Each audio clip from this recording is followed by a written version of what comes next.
Chapter 27. Favor shown by giving Bhagavat and Vishnu Sahasranam. Dikshit's Vittal Vishan, Gita Rahasya, Khapar Days. This chapter describes how Sai Baba favored his devotees by granting them religious books after he had touched and consecrated them for Parayan, that is, reading regularly, and certain other matters. Preliminary. When a man takes a plunge into the sea, he gets the merit of bathing in all the tirthas and sacred rivers. Similarly, when a man takes refuge at the feet of the Sadguru, he gets the merit of bowing to the Trinity, that is, Brahma, Vishnu, and Mahesh, and also Parabrahma.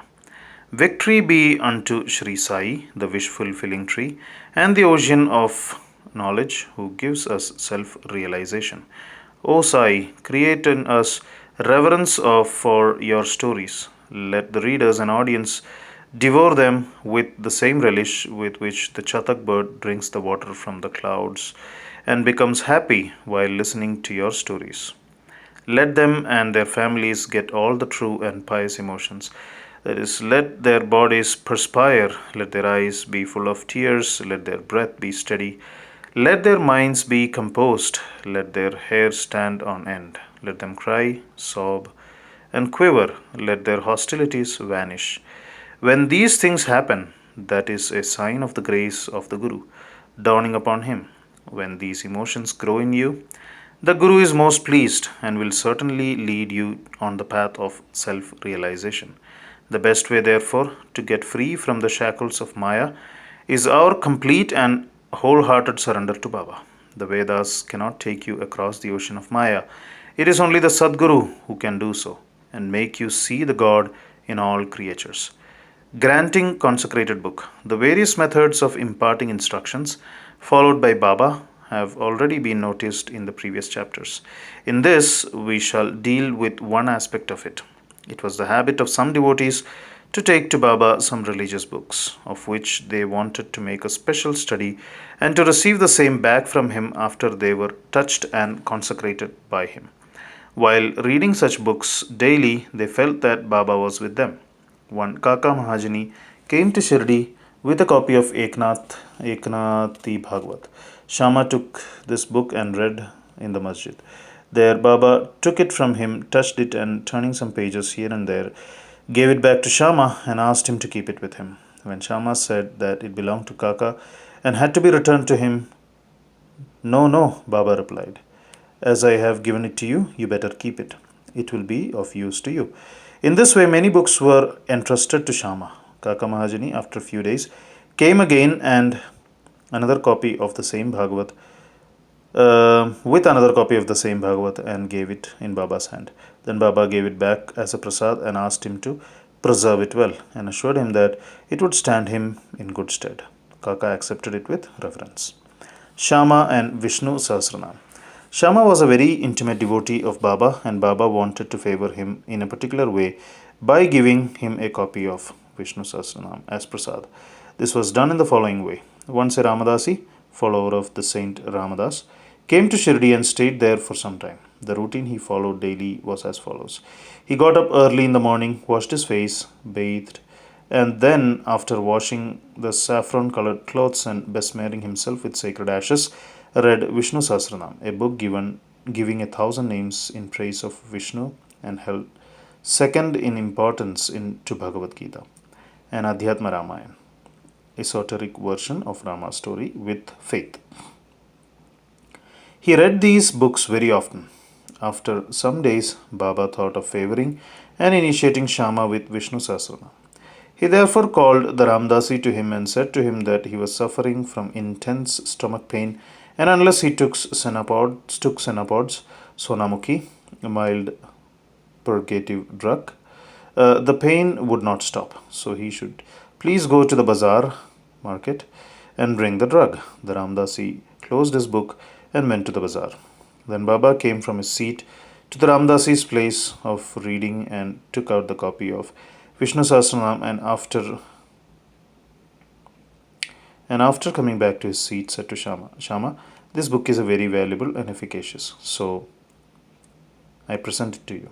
You read it. Once I suffered intensely and my heart began to palpitate, and my life was in danger. At that critical moment, I hugged this book to my heart, and then, Shama, what a relief it gave me. I thought that Allah Himself came down and saved me, so I give this to you. Read it slowly, little by little, read daily, one name at least, and it'll do you good. Shama replied that he did not want it, and that the owner of it, the Ramdasi, who was a bad tempered, obstinate, and irritable fellow, would certainly pick up a quarrel with him. Besides being a rustic himself, he could not read distinctly the Sanskrit, Devanagari script text of the book. Shama thought that Baba wanted to set him up against the Ramdasi by this act of his, but he had no idea what Baba felt for him. Baba must have thought to tie this necklace of Vishnu Sahasranam round the neck of Shama, as he was an intimate devotee, though a rustic, and thus save him from the miseries of worldly existence. The efficacy of God's name is well known. It saves us from all sins and bad tendencies, frees us from the circle of births and deaths. There is no easier sadhana than this. It is the best purifier of our mind. It requires no paraphernalia and no restrictions. It is so easy and so effective. This sadhana Baba wanted Shama to practice, though he did not crave for it.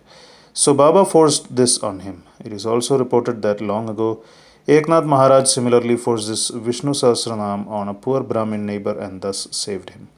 The reading and study of this Vishnu Sahasranama is a broad open way of purifying the mind, and hence Baba thrust this on his devotee Shama.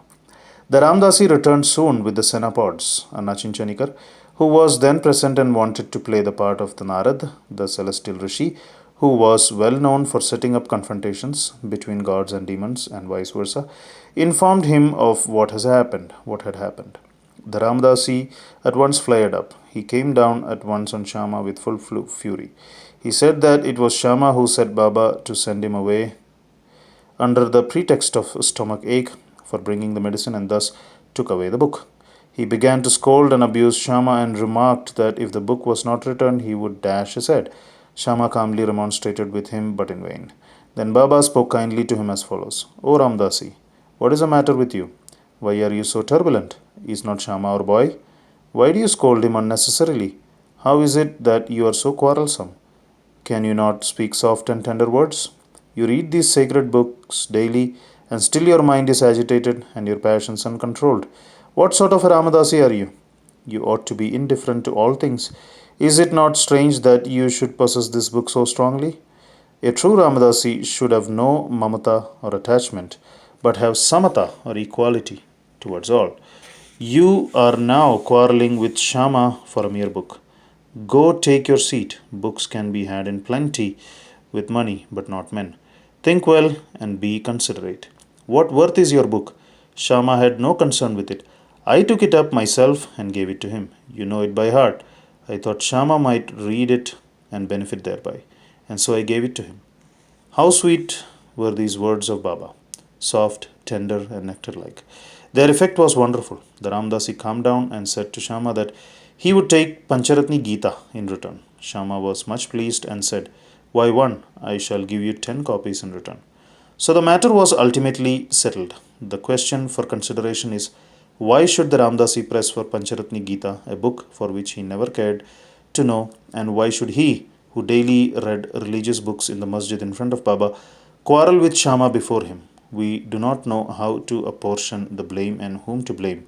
We only say that had this incident not happened, the importance of the subject, the efficacy of God's name, and the significance of Vishnu Sahasranam would not have been brought home to Shama. So, we see that Baba's method of teaching and initiating was unique. In this case, Shama did gradually study the book and mastered its contents to such an extent that he was able to explain it to Professor Gigi Narke, MA, of the College of Engineering, Pune, the son-in-law of Shriman Booty and a devotee of Baba. Vitthal Vision.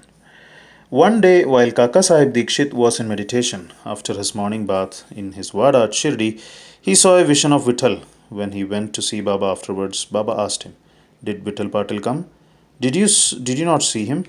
He is very elusive. Hold him fast, otherwise he will not give you the slip and run away. Then at noon, A certain hawker came there with 20 or 25 pictures of Vittal of Pandharpur for sale. Mr. Dikshit was surprised to see that the form of Vittal he saw in his meditation exactly tallied with that in the picture, and he was also reminded of Baba's words. He therefore bought one picture most willingly and kept it in his shrine for worship. Gita Rahasya. Baba always loved those who studied Brahma Vidya, metaphysics, and encouraged them. To give an instance, once Bapu Sahib Jog received a post parcel. It contained a copy of Gita Rahasya of Lokmanya Tilak by Lokmanya Tilak. Taking it under his armpit, he came to the masjid and prostrated before Baba. When the parcel fell at Baba's feet, Baba inquired what it was. It was opened then and there, and the book was placed in Baba's hand. He turned some pages here and there for a few minutes and took out a rupee from his pocket, placed it on the book, and handed the same with the rupee to Jog and said to him, "Read this completely and you will be benefited." Mr. and Mrs. Khapar Day. Let us close this chapter with a description of the Khapar days. Once, Dada Saheb Khaparde came with his family and lived in Shirdi for some months.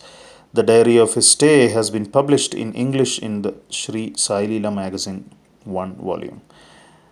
Dada Saheb was not an ordinary man. He was the affluent and the most famous advocate of Amravati, Berar, and was a member of the Council of State, Delhi. He was intelligent and a very good speaker. Still, he dared not open his mouth before Baba. Most devotees spoke and argued with Baba off and on, but only three, that is Kaparde, Nulkar, and Booty, kept always silent. They were meek, modest, humble, and good natured. Dada Saheb, who was always to expound Panchadashi, well known Sanskrit treatise on the Advait philosophy by the famous Vidyaranya, to others, uttered no word when he came to the masjid before Baba. A man, however learnt he may be, even in the Vedas, fades away before one who has realized Brahma and becomes one with it. Learning cannot stand before self realization. Dada Saheb stayed for 4 months, but Mrs. Kaparde stayed for 7. Both were highly pleased with their Shirdi stay. Mrs. Kaparde was faithful and devout and loved Baba deeply. Every noon she brought Naivedya herself to the masjid, and after it was accepted by Baba, she used to return to take her meals.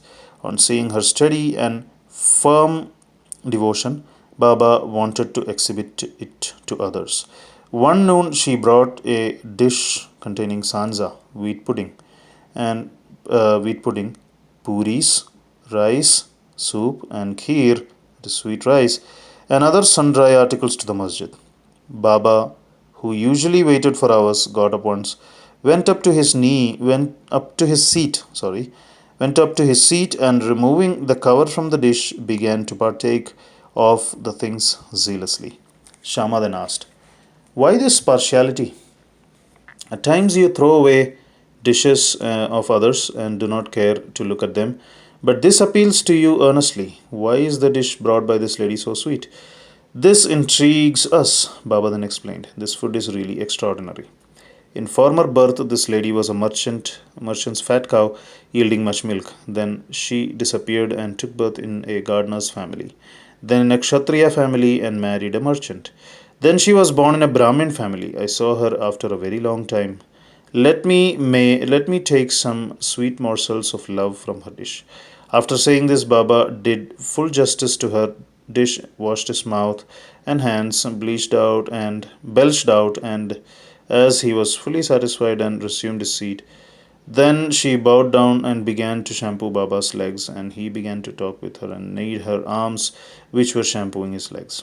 On seeing this reciprocal service, Shama began to joke and said, "It is going on well. It is a wonderful sight to see God and his bhakta serving each other." After being pleased with her sincere service, Baba asked her in a low and fascinating tone to chant Rajaram, Rajaram, then and always, and said, "If you do this, your life's object will be achieved, your mind will attain peace, and you will be immensely benefited." To persons unfamiliar with spiritual matters, this might appear as a polite gesture, but really it was not so. It was a case of what is technically called Shaktipat, that is, transference of power from the Guru to the disciple. How effective were Baba's words? In an instant, they pierced her heart and remained there. This case illustrates the nature of the relations that should subsist between the Guru and the disciple, but both should love and serve each other as one. There is no distinction nor any difference between them. Both are one, and one cannot live without the other. The disciple placing his head at the Guru's feet is a gross or outward vision. Really and internally, they are both one and the same. Those who see any difference between them are yet unripe and not perfect. Bow to Sri Sai. Peace be to all.